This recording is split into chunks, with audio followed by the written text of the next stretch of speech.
Hi, everyone. I am Yvette Lloyd, host of Life Heard podcast.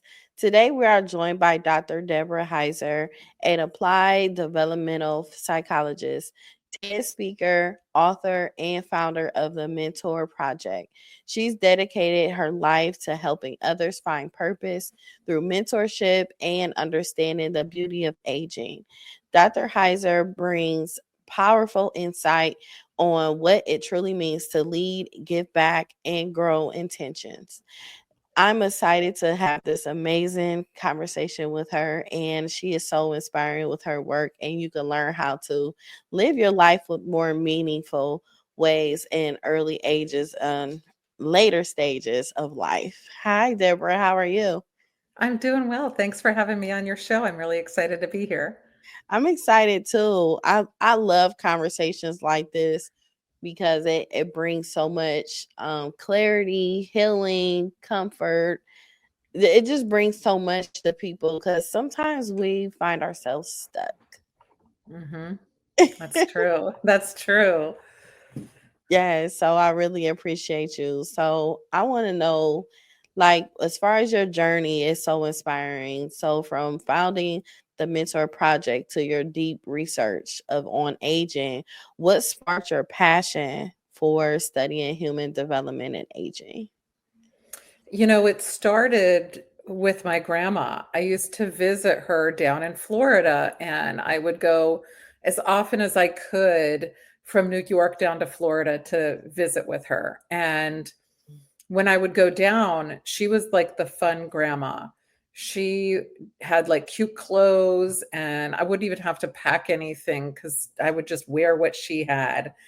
And one time I went down to visit her, and she wasn't like herself. She was kind of disheveled and grouchy, and she was always the fun grandma. So I asked someone at her um, independent living facility what was wrong. And they said, "Don't worry, we're going to fix her." And I thought, "Fix her? What do you mean?" And they said, "Well, she's taking a medication for her COPD, and it's causing her to feel depressed. We're going to take her off that med, and we're going to try a new one, and we're going to see how she is, but she should be fine in a couple of months when you come back." And so I came back, and she was better. She was back to herself. And I said to myself, I want to be a grandma fixer after that. So I had never looked at aging, never thought about aging, but that was a prompt for me to say, wow, I want to make sure that everybody gets to be the happy people that they want to be when they're older. And so that set it all into motion. Wow, that is amazing. And it's so crazy because before we started, I was telling you about my aunt, but my like all of my aunts and stuff, they're the elders now. And it's like we have to take care of them and everything. But, they keep so much bottled in them over the years, and we don't know as children or even as adults. But when they get older, a lot starts to come out as far as their personality, and I've been noticing that with like my aunts and stuff too. And that angriness that sparks out of nowhere, and I understand and I appreciate you even just touching base with that, because a lot of people really need to know that and really need to learn how to live their life when it comes to things like that. You know, it was interesting to me because I took it personally when I went down to see her and she wasn't in a good mood and I couldn't cheer her up. And I really thought, wow, this is terrible. Like, she isn't the person that I know. Like, why is she acting like this? Did I do something, or why can't I make her happy? And I think that the one thing I now can reflect on that and say is, wow, if we notice someone is not themselves, it's great to go find out what might be causing that. It was a complete personality shift for her. And being able to recognize that was something that was so important for me, because I don't think that I ever questioned that there could ever even be anything wrong. And especially emotionally, that there could be something wrong or off. So noticing those that we care about, any kind of change in their physical or personality, physical appearance or personality is so important because we could make a change in their life for the better. Yes, that is true. So your journey as far as everything, what led you to create a lot, like get more in debt with it? I know with your grandmother and everything, but how was the process of like as far as you launching it and Oh, bringing it to awareness with individuals? so, I mean, that was the beginning of it. I said, okay, I want to be a grandma fixer. But that meant I had to go back to school and change my major, which took me Mm. forever to get my college degree because I Oh. switched it from business to psychology. But then I graduated and I went into work at a psychiatric hospital in research and looking at depression. And that was how I then moved forward. And I said, I think I want to do this. So then I went on to graduate school and continued that. I then went into research looking at everything no one wants to have or get when they get older, thinking that that was what aging was, that I was in there looking at all of the things that we were expecting, which at the time in the 90s, that was when Alzheimer's disease really started to become a big fear for people. So I was looking at Alzheimer's disease, dementia, frailty, end of life issues. This is when palliative care was something that people thought that people were going to kill you if you said, I want to get palliative care. So Yeah. all of this stuff made me a big, downer at cocktail parties. Like nobody wanted to talk to me if they found Wow. out that I was an aging specialist because I was looking at everything that could go wrong, but we should never think that that's what it is because we really have only amazing things to look forward to. I just didn't know that at the time. It took going to a dinner party where I told people what I did, and somebody across from me said, well, so what are you doing? Putting a Band-Aid on everything, that could go wrong in our lives? What do we have to look forward to? And I Right. didn't have an answer for him. And I had to sort of reflect. It was kind of my next aha moment where I had to say, I want to find out what we have to look forward to. Is this really it? I'm just going to chase all of these things and put it off just a little longer. And that's when I started to look at midlife and the things that we have to look forward to. And within that is mentorship and giving back. And by midlife, we're sort of we have an emotional journey that we follow that only goes up. So we might have some physical blips along our way, and that may be going downward. But Mm. even no matter with all of that, our emotions go up.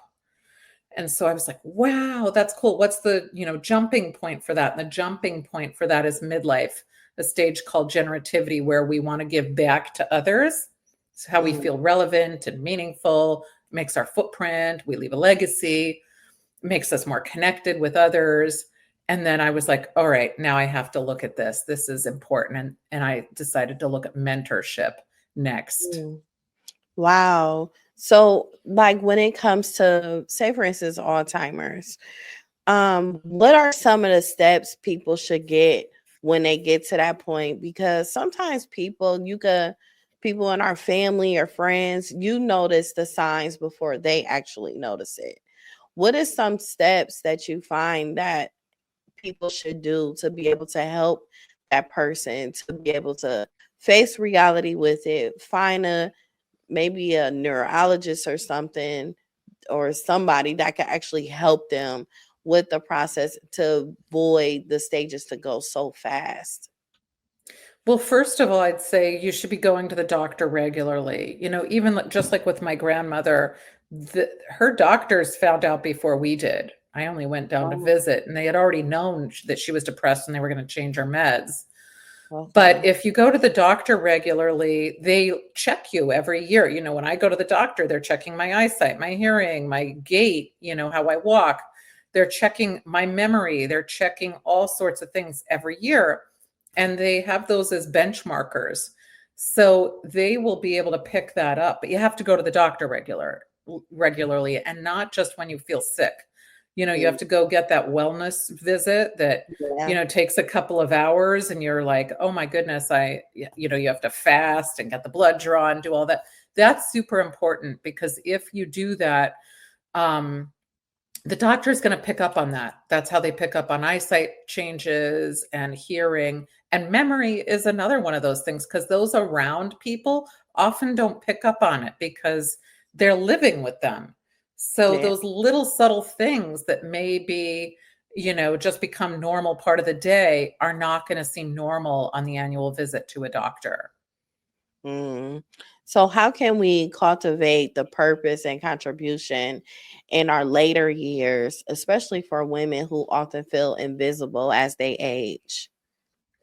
So many of us, men and women, feel invisible as we age because we don't understand the power we hold. Mm. And that is really the important thing. If you look at when I started to look at mentorship, the people that are often the biggest carriers of culture, religion, values, traditions, they're grandmas, they're moms, they're the women in the households. If you think of things that have been passed down, religion is centuries of being passed down. All the traditions that we hold are passed down. We don't remember mentorship in the workplace. We remember the things that are valuable and meaningful more often, the cultural things. So an example for that is I was sitting down at Thanksgiving dinner, and I don't even think about it anymore, but I use the same recipe that is in my grandmother's handwriting on little index cards. And I make the same meal every single year, and we all eat it. And I even make the stuff nobody really likes, just Mhm. because I make the whole thing. It's tradition, like the whole atmosphere, the smells, the food, the table, everything. Well, one year my uncle came to visit, and he was so moved because he said, "Oh, we're having my mom's Thanksgiving dinner."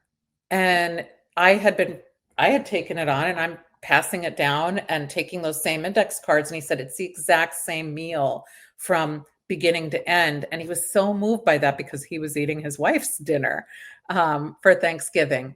Um, but these little tiny things that we take for granted are the things that make it so that 200 years from now, we're still doing the same things.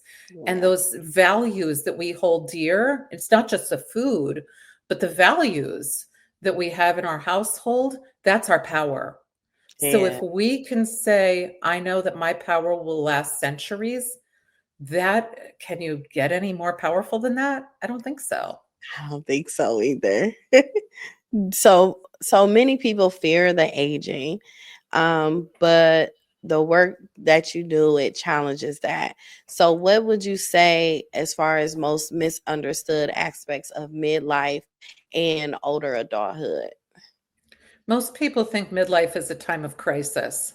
You're like, oh my gosh, I better go get like a sports car and have an affair and get divorced and all these things. Like, that's what you hear about. And that's not at all what it is.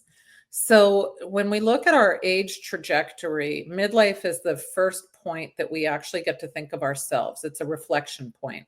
Prior to that, we're figuring out who we are. If we think of ourselves as a jar, we're filling up our jar with information and skills and talents and everything that's been passed down to us. We're putting it all in our jar.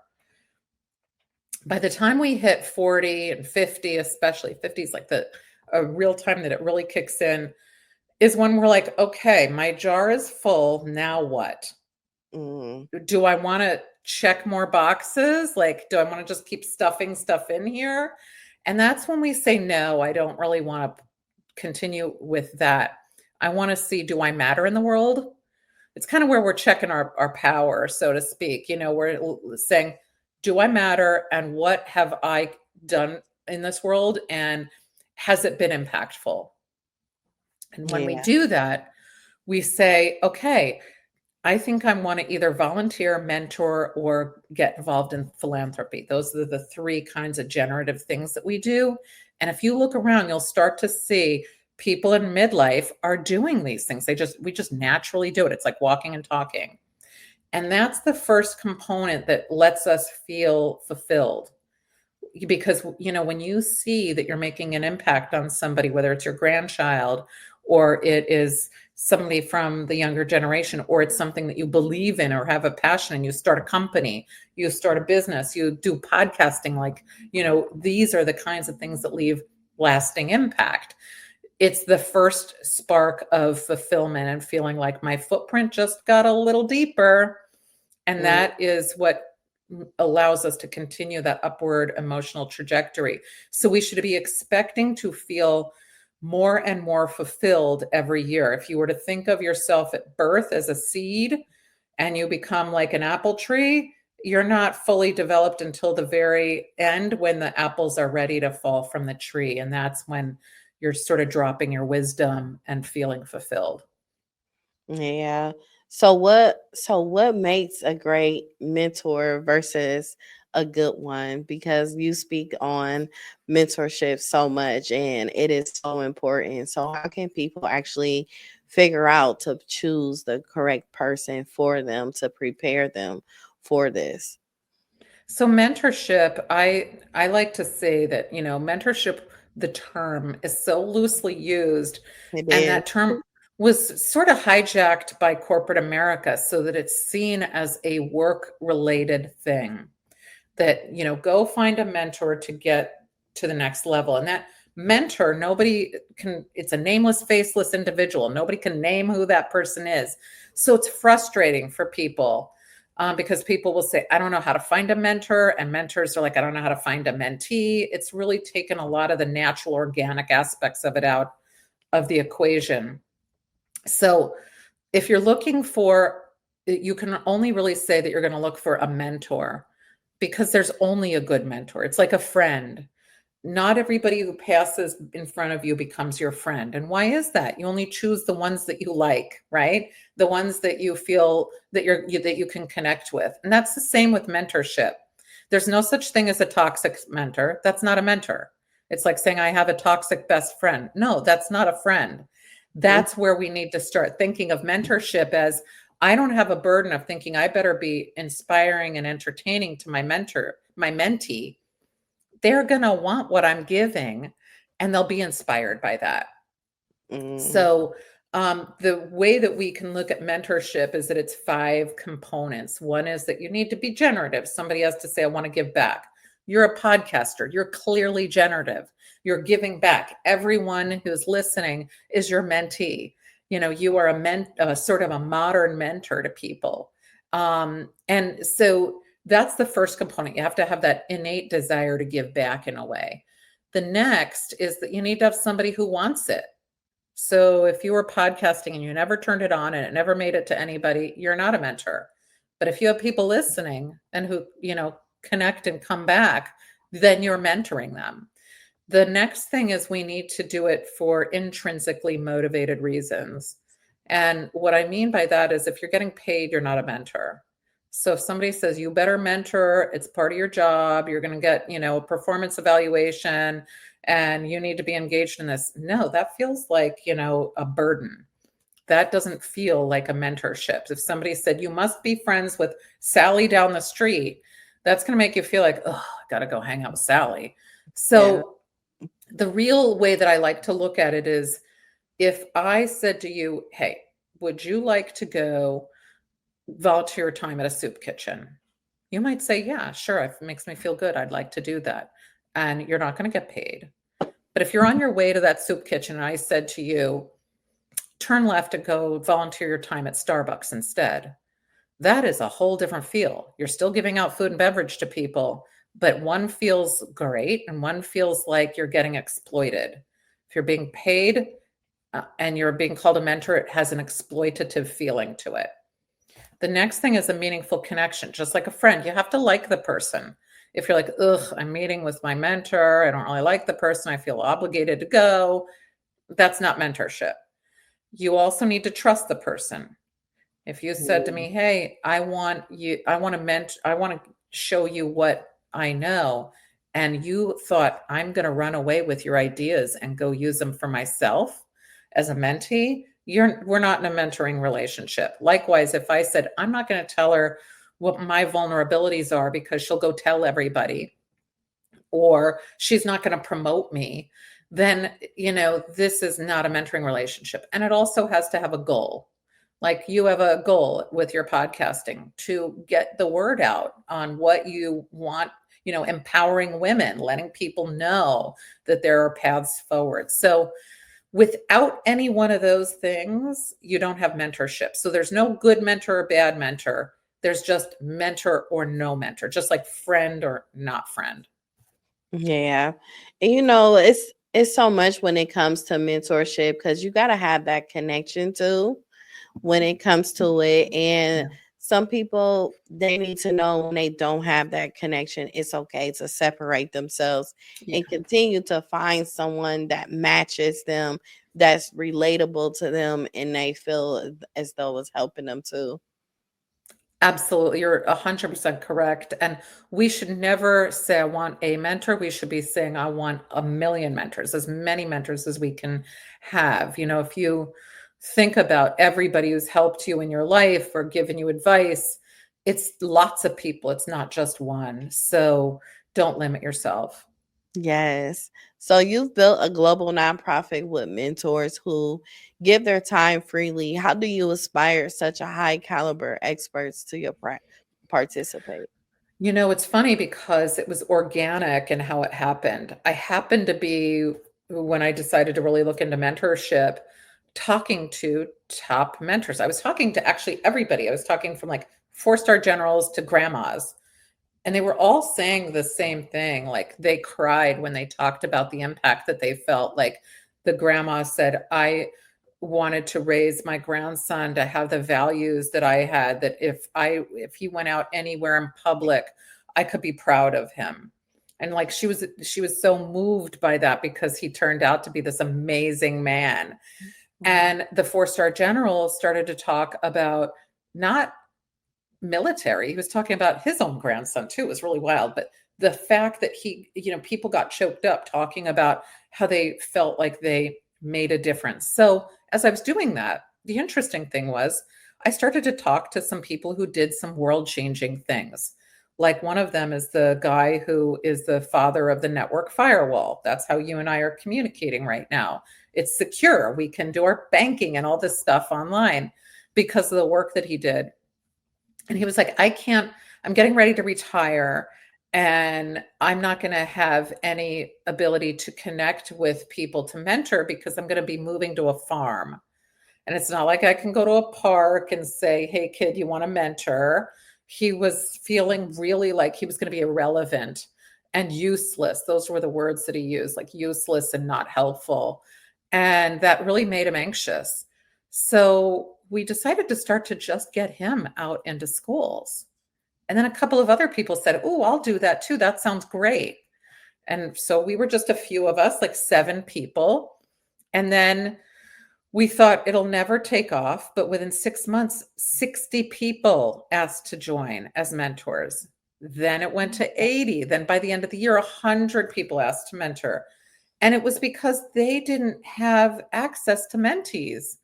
They were out there like, I would love to give back, but I'm not finding people in my area, or they're not just, nobody's going to knock on your door and say, hi, I heard you have this expertise. Can you mentor me? So when we got this group together, we were able to make impact very quickly because it was finally a place where people could connect, and we are mentor focused. Wow. So they tell their expertise, and then the mentees can say, oh, that's somebody I'd like to meet. That is amazing. So how can we encourage more integrational collaboration to solve today's social and professional challenges? What we really need to do is connect with others. And that is as simple as looking to your left or looking to your right and saying, is this somebody I can help? Do they need my help in some way? Can I mentor them? Or is this someone who can mentor me? Most of us don't think of things that way. We think we have to go look way outside of our circle. And a lot of times our inner circle is filled with people who can help us. If it's not, we can start to look beyond that. We can go to networking groups, community centers, other places that, even online forums, podcasts, reaching out to people. So if somebody were listening to this podcast and they said, I really want to reach out to you, they can email you and say, hey, I learned this from you. Can you give me some advice or guidance? It's that way, where we have always felt that if we ask somebody for any kind of guidance, that we're burdening them. And it's actually just the opposite. People are clamoring for someone to ask them for their guidance. Yeah, they are. So, as someone who's worked in research and nonprofit leadership, how do you stay aligned with your purpose through it all?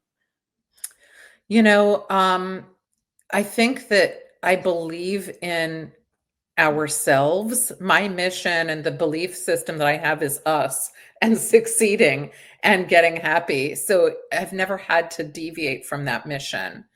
And sometimes that mission grows as I learn more things about it, that there are more people who like to mentor laterally than hierarchically. So it has always gone back to, how do we connect and get those things happening so we can lead happier lives? So the mission has always remained the same. It just has grown in how I'm able to connect with that mission. That's really it. And Wow. that's how most of us do it, I think. Yeah, especially when you have a passion for it. Like it's different when you are passionate for it or you feel like it's something you have to do. But Yeah. when you're passionate, it's just like you just put your all into it and you just do it and it flows so well. Yes. And, it's like that soup kitchen versus Starbucks. If you're going in and you're extrinsically motivated, it'll never really connect. It'll be harder to connect with that mission. But a lot of times we can find something that we really feel passionate about in what we're doing. And if we can look within ourselves and say, what is it that I can really find that I can connect with here? We can add some passion to something that maybe we were feeling extrinsically motivated by, and give that a different kind of feel for ourselves. Yeah. You know what's so cool about it, even with you doing this, it's like the world has shifted in a sense too. It's like a lot of people want to even work with more people that are Yeah. passionate and realistic and honest and being them authentic selves. So it's like times have changed over the years to a point. Us people as passionate individuals, we are in a winning phase now, right now, because people's lives have changed and they just want to live for their purpose at this moment. Yes. You know, I mean, just think about it. If you were to look a few decades back, to do, there was no such thing as podcasting. You got No. to watch the news and it was somebody else saying what, was out there in some kind of way. You get to be the master of what you put out into the world. No one owns your words. No one owns your thoughts, your feelings, or anything. This is a new free time for all of us to be able to express ourselves. And that's really what all of this purpose stuff is about, is being able to express it. You couldn't do, if you weren't able to do podcasting before, you'd have to find a different way to get that purpose and passion out. And we didn't have tech to help support us to do that. Nowadays, our phone is like a computer that we can do all kinds of things. We can even get on social media and make our voices heard. We can engage in communities online. We can blog. Writing was only for people who, had a certain pedigree and were able to find a publisher for their work, or, they didn't have free blogs like Substack like there are now. There's so many ways that it doesn't matter what your passion is. Look on all of the social media. There's recipes that, like how there people can follow that. And I can go down that rabbit hole left and right. Yeah. But we didn't have that before. No. We had none of that. So no matter what your niche is, it's out there and you can make your voice heard. Yes, definitely. Because I graduated high school in 2001, and that was like really the era on when technology started to come about more, cell phones and stuff like that. Because when I was in high school, we had like little pagers and stuff, and we Yeah. could talk through those or three ways. So, like, with everyone willing and able to express themselves, develop information from people, and hear different people's insights and everything, that's another form of mentorship, and it can help them expand their mindset to be able to do things. And it's so crazy because my elder family members, they have cell phones now, and they like, how do you work this thing? But at the same time, they are loving YouTube and positive things, and they're learning so much. But and it's so cool to see it be so new to them, but they love it. Honestly, they really do. It just brings a different light to their life. Yeah, I love the fact that if there's anything I ever want to learn or know more about, or the things that I enjoy, like there's all kinds of things that were really difficult to get. And I talked about like recipes and things like that, but we have, you can look up anything, whether it's DIY or home improvement, or like men and women can find a million different things that they can, watch and learn from and feel connected in a different way. It's not as tight as getting together personally with people, but you can still feel a level of connection with someone. You can get that from podcasting, from blogs, from YouTube, all of that. It's really a nice time to, be able to experience all of this. Yes. So with that being said, what advice would you give to someone approaching retirement but is unsure of what's next for them? So I like to talk to people about retirement and say, what is your identity? Because most people look at their identity as their job. And they'll say, oh, I was a teacher. I was a CEO, or I was whatever they were, doctor or a nurse, or whatever they were. They identify with that like it's an identity card. And so retirement can be difficult if somebody doesn't have other things that they feel connected with. So it can be a difficulty if you leave something that was your whole world and you're now saying, uh-oh, now what? So I tell people, what else is it that you like? What gets you going? What is it that makes you feel like you're a part of the world? And I've seen so many amazing things from people. Like there was one woman who was a teacher, and she was like, I have nothing to do. I have nothing to look forward to. This is terrible. I'm going to hate retiring. This is going to be awful. Yeah. And I happened to go to her house, and I looked at the walls, and I was like, these are beautiful paintings that you have. And she said, oh, I made them. And I was like, really? I was like, well, have you ever thought of doing anything with that? And she's like, no, I haven't. It turned out she was able to go, she moved down to Florida. She was able to go down and open up a studio. And she was able to see her identity as a painter, as an artist at that point. And some of us have all of these things, like maybe people love to cook. Maybe they have another passion that they just were taking for granted and they did it all the time. Gardening. There was one person who was an artist, and he loved football games, and he always wanted to be down on the field. And that's a hard thing to do. That's Yeah. not easy. But he No. was a crafty guy. So he said, I'm going to drive the bus for college and for the college sports team. And then he got to be down on the field all the time for the games. And that was a clever way to move and transition from being an artist to somebody who got to be down on the field of all the games of that team. So there are lots of different ways that we can look at retirement as an opportunity for us to express those passions that maybe we didn't get to put at the front, but were maybe lagging behind, or that we never got to express at all because we didn't have the bandwidth. So I tell people, before you retire, look at what those are, because there's not a single solitary person who has literally no passion, and then figure out a way that you can express that. And there's always a way to do it. Yes, it definitely is. It's just been them being creative. I think that is so cool, especially with a woman with a painting. Like, we have so many hidden talents. It's just we never brought it to life. Or even sometimes people shoot us down from even living our dreams, and then we find ourselves living their dreams as well Yeah. throughout the years. And it's like it created us to, put a lot behind us instead of bringing it in front of us to actually come to realization like this is really what I want to do. Yes, it's finally retirement is the you time. Yes. It really starts in midlife that it becomes you time. And so when you're able to say, this is my time to focus on me, that's when, a lot of people are a little uncomfortable with that at first. They'll be like, no, no, no, I'm used to being the giver, not the Yeah, taker. But that's we me. have to see ourselves not as takers when we're, fueling ourselves, but as I'm going to be able to be a giver when I know what my passion is and I can give it back to whom I want to give it to and how I want to give it to them. So that's the other thing that we can start to look at.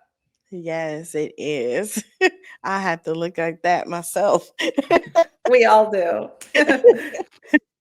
So you wrote the mentorship edge. What is the one powerful takeaway from your book that could shift how we see our careers and legacy? I would say that the real big thing that should be the takeaway is every single person is a mentor. We're all built to mentor. There's no one who isn't a mentor. And we should be seeking as many mentors and mentees as we possibly can.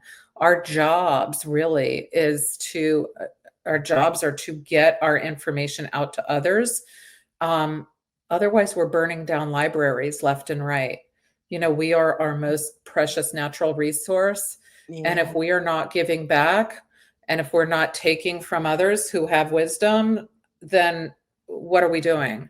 It doesn't work in a silo. So the book really is there to show what mentoring is, what it isn't, and how from the Bible on to any kind of corporate job, the mentorship is there. It's in our lives all around us. And if we engage in it, it gives us a much bigger, sort of space in the world, and much more impact. Yes. So what is one of the one lessons that's taking you years to learn, but it changed everything for you?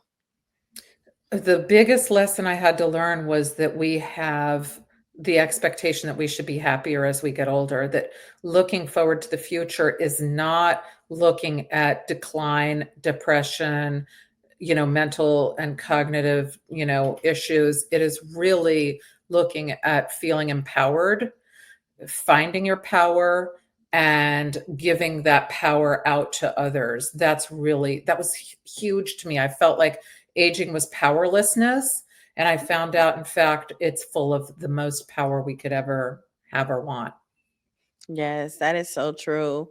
And I feel like sometimes people take on other people's issues and things that they're going through in their lives, and they take it on into theirs instead of actually living their life and creating boundaries to block off others so that they are able to do the things that they want to do. And we're so into saving other people and being there for them and everything. And it's like at some point in our lives, we have to be there for ourselves so that we Mhm. can be able to do the things that we want to do and be happy. And sometimes it takes away from us removing people from our lives too to create happiness as well.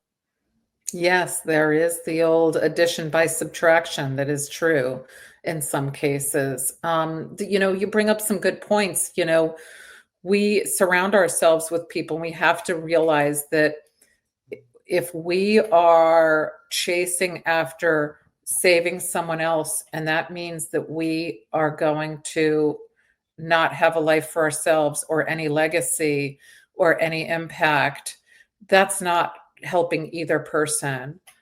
Sometimes it's really important to say, I can be with someone in terms of, I can say, I will guide, I will support. Your journey is your journey.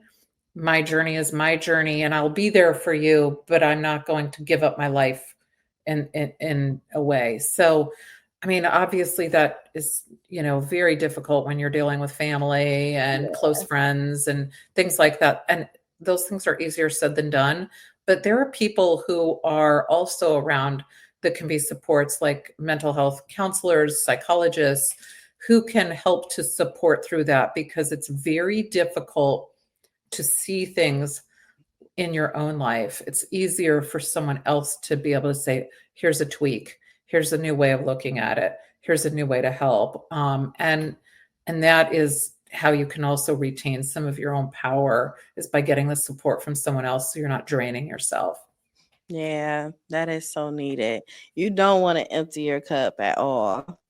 No, it's a disservice to others, because if you give away, emptying your cup is giving away your power, your knowledge, your wisdom, it's everything. And if you can't pass that on, you haven't just not helped yourself, but you haven't helped the other person who could have gotten that from you. Yes. So, how do you personally define success at this stage in your life?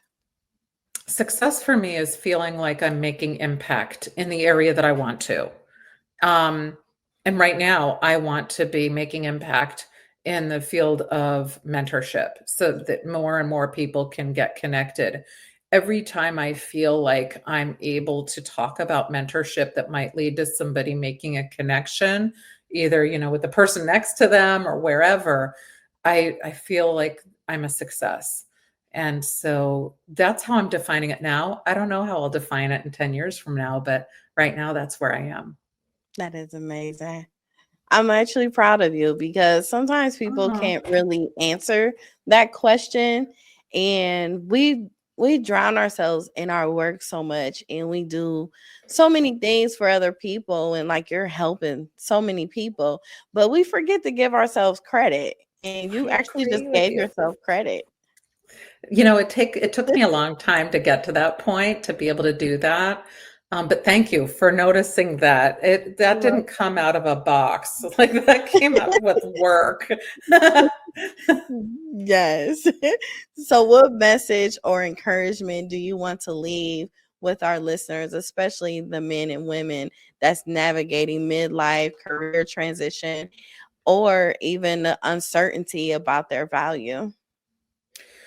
Look at yourself and realize that you are the most precious natural resource that exists, and you don't want to waste it. So, go out and share your wisdom with others, whether that's your values, your culture, your traditions, your religion, your work, your whatever it is, share it. Give that out to others. Plant those seeds all over that it's going to carry yourself on. And also remember that there's wisdom waiting for you to take in as well. So look at everybody as an opportunity, for you to gain and continue to grow yourself. So that's really all I'll say for every man and woman out there, is to make sure that your power is given the way that you want it to be given, and that you never give it away in a way that makes your cup empty. Yes. So, how can people get in contact with you and be able to work with you and just follow the different things that you have going on? Sure. You can check out mentorproject.org if you are a student. All of our mentorship is free to students. So check that out. There's a little box that says become a mentee. You can click it. And you can also reach me. I write for Psychology Today. You just look up Deborah Heiser, Psychology Today. You can find me on my website, deborahheiser.com. I'm on LinkedIn.